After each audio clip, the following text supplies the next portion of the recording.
Meron ako dito, ano to, yung pusit.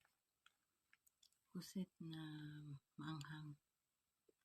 Parang, it's ready to eat.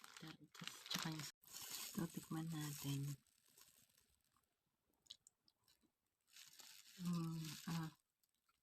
Pusit na maanghang. Harap. Dahil yung pinas ko. Kasi ito naman isang palak na candy. Maasim-ahon maalak. Pinadala ito ng kapatid ko. Pinadala niya yung mga items na yun sa isa nating kabayan na nagtatrabaho din dito.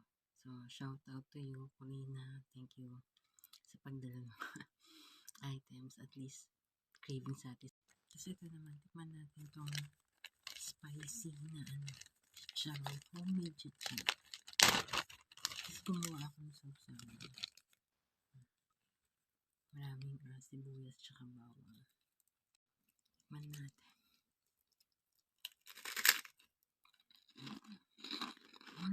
Yep.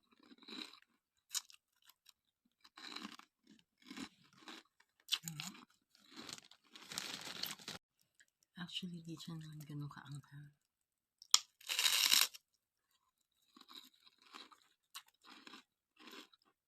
Ang suka ko walang sili. Mahal din maanghang.